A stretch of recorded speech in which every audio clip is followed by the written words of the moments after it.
First of all, I think it's important to consider the different ways in which art activism contributes to social movements. So on the one hand, you have the visibility, a performance or a big Trump balloon or different kind of creative or artistic manifestations in protests can, help visualize certain issues, can get that right image for the media. So that's one thing. Then there's the experience. So again, participating in a performance as part of a march can contribute to effective responses, to boosting morale, to strengthening collective identity. Then there's the generation of narratives. Sometimes symbols and images can help us create the narratives about what the movement is about, what the objectives are, etc. There's also the strategic element. So for instance, sometimes going in, disrupting a certain institution or place with placards and a megaphone in a traditional protest manner will get you arrested or thrown out of the place, but bringing in a performance might not. So there is a strategic element to doing art as activism as a form of protest. And I think all of these things are still the same, regardless of the use of technology that activists can engage in. But one thing that I have noticed in research and also in practice is that, and this is particularly the case when we look at participatory performance actions or participatory, flash mobs, kind of on-the-ground artistic expressions, is that there can be a tension between the interaction with people on the ground and the objective of then distributing that performance on social media. So art activists usually follow a particular ethos, particular ideas about why art is important.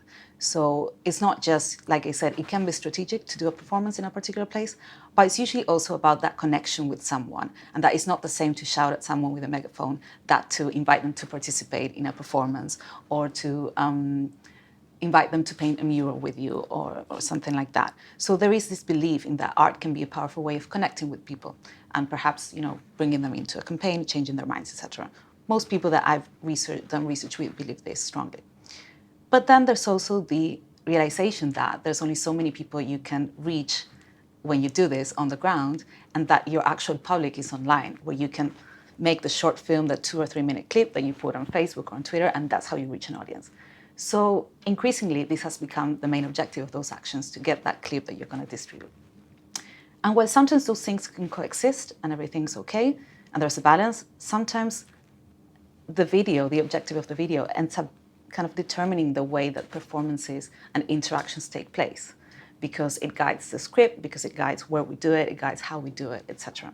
So I think there can be a tension there in which, the kind of important role of social media can affect the face-to-face interaction.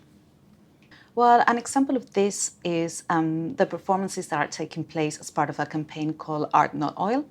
And this is a campaign that's been going on for a few years. It gained some media attention most recently. And it's a campaign that looks to end the relationship between fossil fuel companies and art institutions. And I think it's kind of been present in the media in the last months, actually, because of Extinction Rebellion and other movements and the rise of environmental action. And these groups, a lot of them are basically art activist groups that do performances, unsanctioned performances at art institutions. And they do place a lot of emphasis on the interaction with people. They're often participatory. Children even participate in these actions.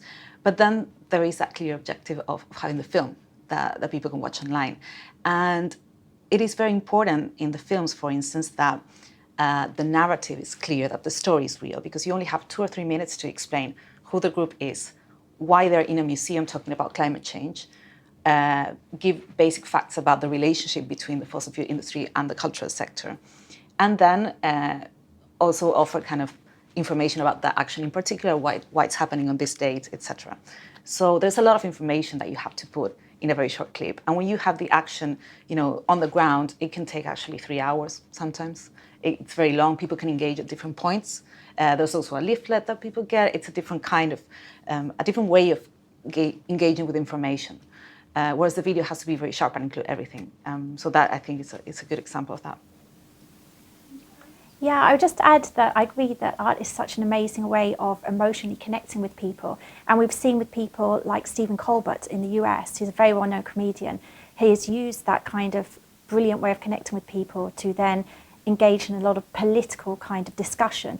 And Pew Research Centre found recently, for example, that he was able to connect with people and educate them about politics more than a lot of mainstream political data. And then we can see with Saturday Night Live and that kind of thing, where we see Stephen Baldwin and the SNL crew as a kind of de facto voice of resistance against Donald Trump, and you know, what they see as a rising kind of right-wing discourse. So I think that it can be something very, very powerful. And we do often find when we look at sociological studies of the rise of right-wing populists and authoritarians around the world, that often crackdowns on comedians and satirists are often people who end up in the first line, you know, in the front line when it comes to people being sent to prison or being banned from what they're doing. So they do play a very interesting role. Yeah, I can just follow that. I think you're right. If we think of, you know, in terms of the role of comedians, things, you know, people like John Oliver and Have I Got News for You, and people like Ian Hislop and so on, clearly have a great deal to say through their satire, because satire is only funny if it's grounded in some form of reality. Otherwise, there's no connection that they're making to an audience. But what's been really intriguing to me is the way that particularly the Brexit campaign, and particularly the pro-Leave side, has been a sort of form of performance art, in the sense that whatever we think about them, Nigel Farage particularly has been brilliant at playing his role, and he's almost turned the campaign into a form of art, in the sense that the defining image of Brexit is Nigel Farage sat in a pub, frankly anywhere, with a pint of beer in his hand. Now, of course, this is an absurdity in a sense, because, you know, Nigel is a former bond trader, and the idea that he can just would naturally want to walk into a pub anywhere is perhaps not his natural environment. Nonetheless, it works. And as Nigel himself has said, you know, he can walk into a pub anywhere and somebody wants to buy him a drink. Even if they hate him, they want to talk to him. How true is that for most people in the Westminster Village today? And that in itself captures the disconnection of the elite from everybody else. And a big part of the Brexit campaign was about capturing the sense that we are your voice. It's us against them. And that defining image of a bloke in a pub anywhere with a pint of beer spoke hugely to those somewheres, to those settlers who are feeling left behind. Because the idea of a pub is totemic in our sense of identity if it's rooted in a particular place. That's where we come together. That's where we meet our people. And to that extent, that image was superb at motivating and galvanizing that vote.